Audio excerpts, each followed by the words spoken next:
सीधे रुख कर रहे हैं मंगोलिया की संसद की तरफ, जहां पीएम मोदी संसद को संबोधित कर रहे हैं।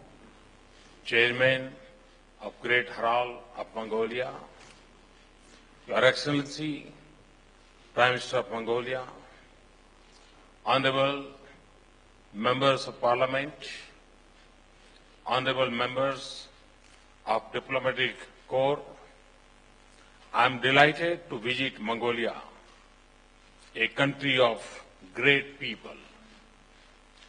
Your country reminds us how beautiful this world is.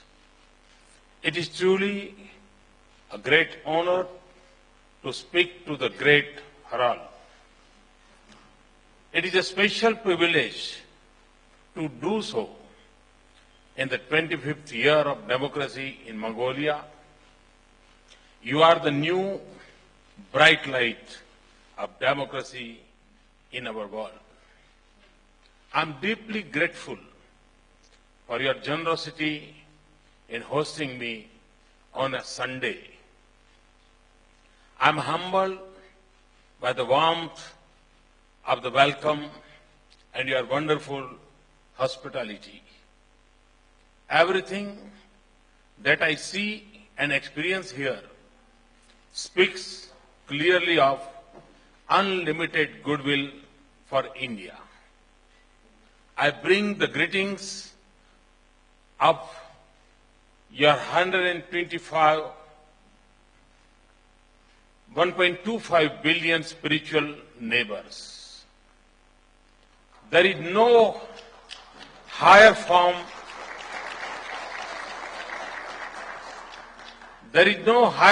of a relationship, no bonds more sacred than this.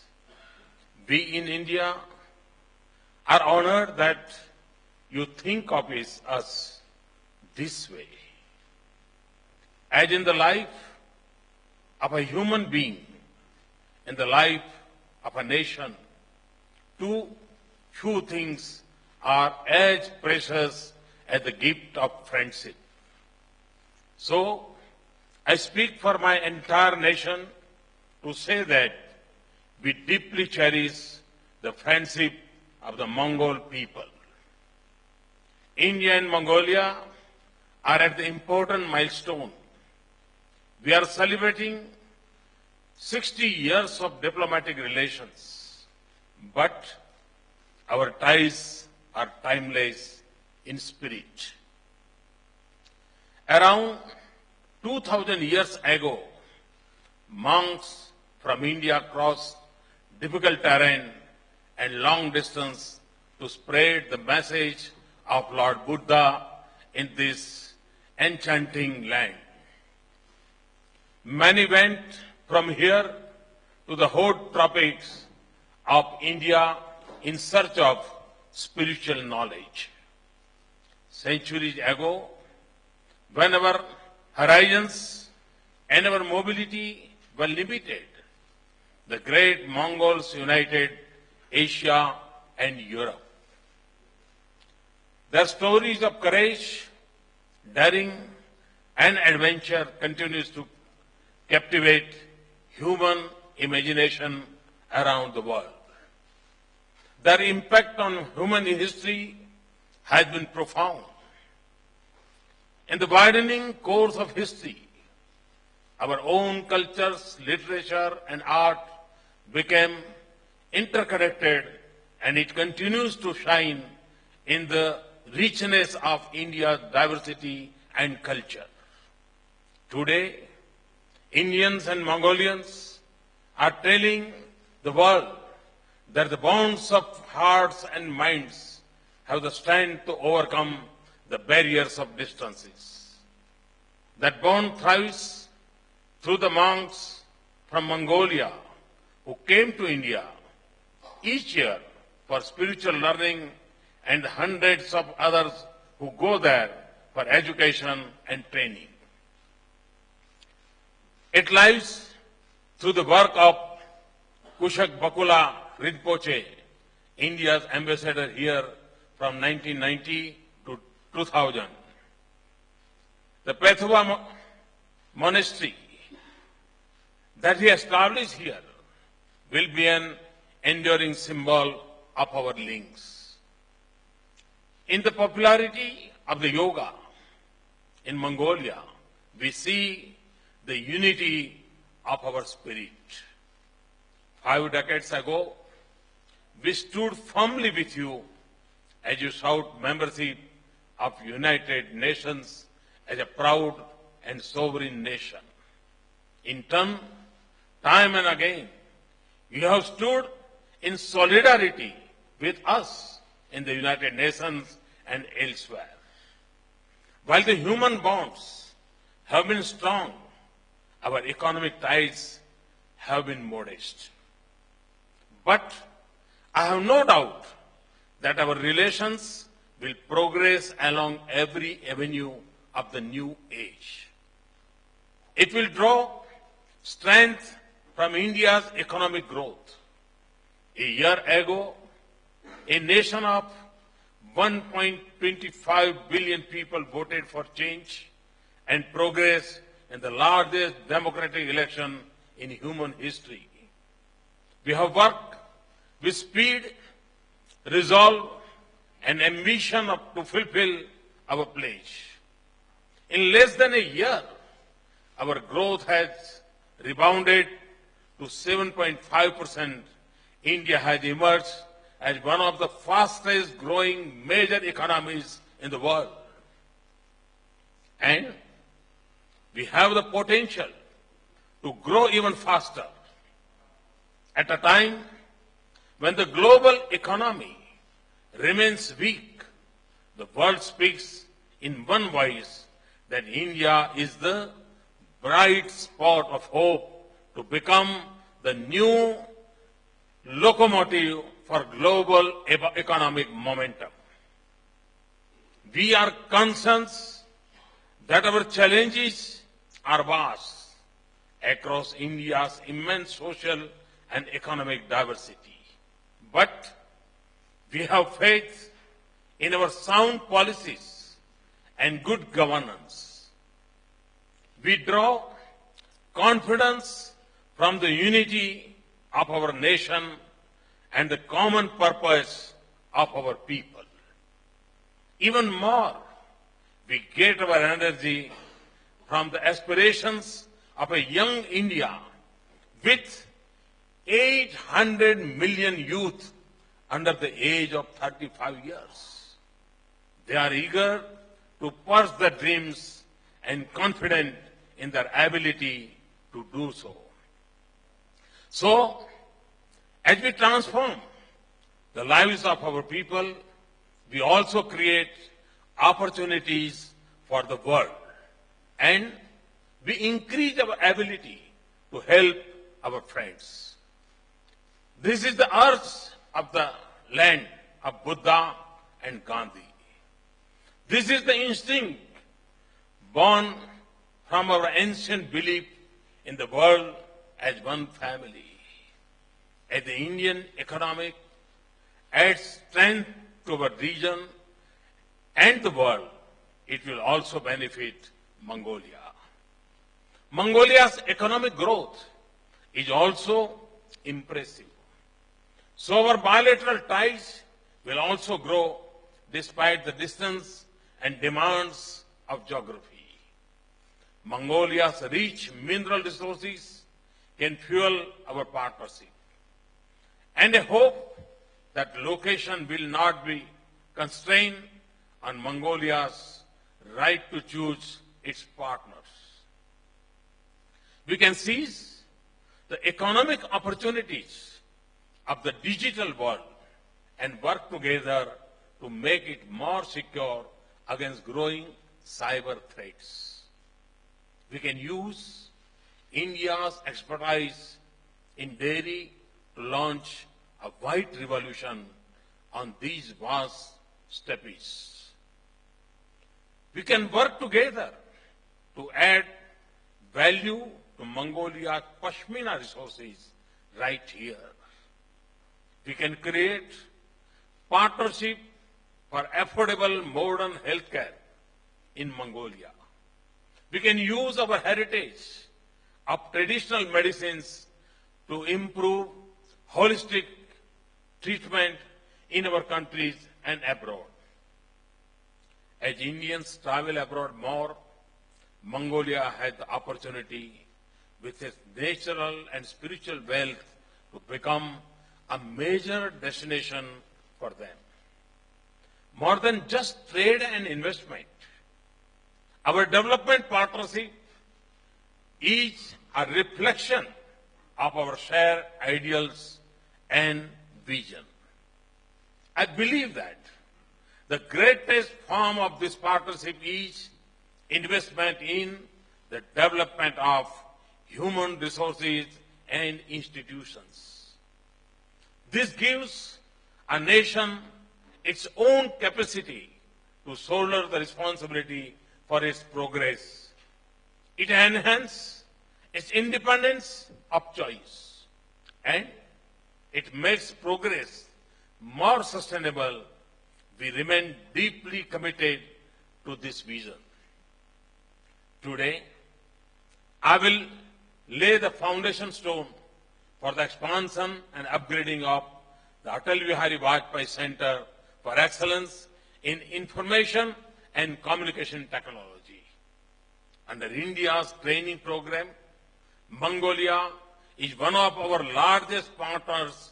We will increase the high-tech training slots for Mongolia from 150 to 200. We will also establish an India-Mongolia joint school. Later today, I will hand over the Bhavatron equipment that can help treat cancer in Mongolia. This will be the first demonstration of our cooperation in the civil nuclear sector. Finally, today conveyed to Prime Minister our decision to provide $1 billion line of credit to develop institutions, infrastructure, and human resources in Mongolia. Our security, thank you. Our security cooperation is growing. We can learn a great deal from each other. No one can doubt the well-known skills of Mongols. We are proud to conduct defense exercise together, and I am pleased that we have signed agreements today to cooperate more closely on border security and cyber security. We have also agreed that India will help establish a cyber security center in Mongolia's defense and security establishment. But the real strength of our relationship lies in the goodwill between our people and in the faith that unites us across the distances. It is a power that can do more than just draw our two countries closer. It can help advance peace, stability, and prosperity in Asia and the Pacific region. There was a time when the messenger of Lord Buddha linked Asia with his message and love and compassion. The shifting sands of time have not buried their footprints because the value of their message never diminishes. Wherever have traveled in Asia, from the edge of Pacific to the center of the Indian Ocean, from the sea of shores of Southeast Asia to the lofty heights of the Himalaya, from the thick and forests of the tropics to the expanse of these steppes. I see thriving monuments and temples dedicated to Lord Buddha. The Eightfold Path of Lord Buddha prescribes not just the path to happiness of individuals, but also a guide to the well-being of societies and nations. It is a message of kindness, love, and compassion for all. It is a lesson of deepest respect for human beings and human rights for faith in peace and non-violence. This is a path that tells us to reach out to the weakest and the poorest in our societies. It is a vision that sees the interdependence of all things in the universe and the virtue of simplicity. Therefore, it is a path to a more sustainable planet. It holds lessons for the world that is threatened by the excesses of consumption and disharmony between man and nature. As in the prosperous West, Asia of rising incomes and aspirations must remember and follow this message. Above all, it is a guide for a relationship of peace, equality, respect and cooperation between nations, small and large, weak and powerful. It is a call for each of us, as individuals and as nations, to assume the universal responsibility to mankind and our planet. It inspires us to think of common good and all nations. The teachings of Lord Buddha are reflected in the principles of democracy. The path of righteousness is based on freedom of mind, liberty of thought, liberty of action, and liberty of speech. These are the foundations of democracy. It is defined by recognition of interdependence, acceptance of diversity, and belief in coexistence.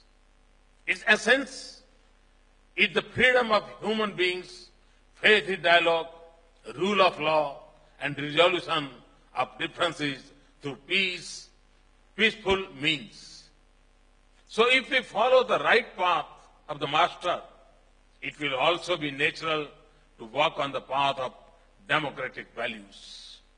Here in Mongolia, we see the union of these two ideas and two ideals. I say this to Asia. Whatever forms of government each nation choose, however we define ourselves as a state, we can still apply the principles of democracy in our engagement with each other. Whatever path we have chosen, whatever be the history of our disputes or the nature of our claims, we are linked by the common spiritual heritage across a vast arc of Asia. The convergence of Buddhism and democracy provides us a path to build an Asia of peace and cooperation, harmony and equality. This is a region that has woken up to its destiny. No region in the world has seen so much progress in the last half century as Asia. No age has seen transformation on such scale in one generation as our continent. This is the region of ancient wisdom and youthful dynamism.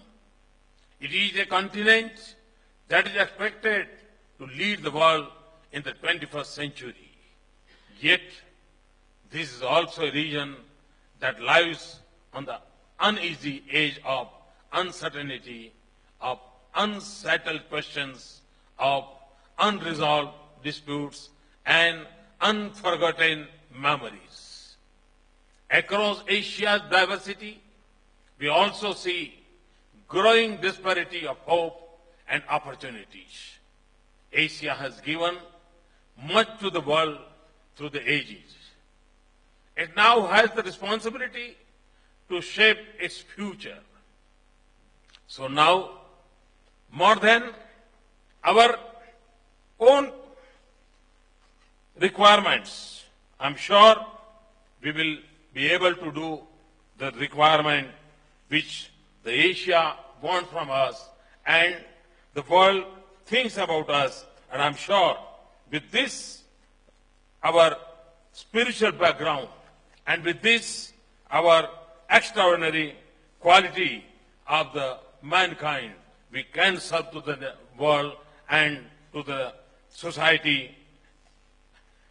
And I'm sure that the path of righteousness is based on freedom of mind, liberty and thought. I'm sure that whatever we have decided, and then in the widening course of history, our own cultures, literature and art become interconnected, and it continues to shine in the richness of India's diversity and culture. Today, Indians and Mongolians are telling the world that the bond of hearts and minds have the strength to overcome the barriers of distances.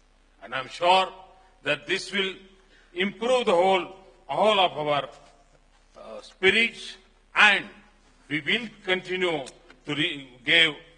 And this is a token of our reverence, of our shared spiritual heritage and respect for our friendship. As the sapling grows, it will be an emblem of our growing partnership. In time, it should also become a symbol of humanism in the world and conservation of our planet. I thank you once again. Thank you. Sarve bhavantu sukhina, sarve santu niramaya, sarve bhadrani pashyantu, ma kaschiddu bhagavad. May happiness be bestowed on all. And when I entered the parliament, when I saw the symbol, I found a special connectivity with this parliament. There is a symbol, lotus is there. And we're happy to know that my party's symbol is also a lotus. So it's a very special connectivity with you. Thank you very much. Thanks a lot.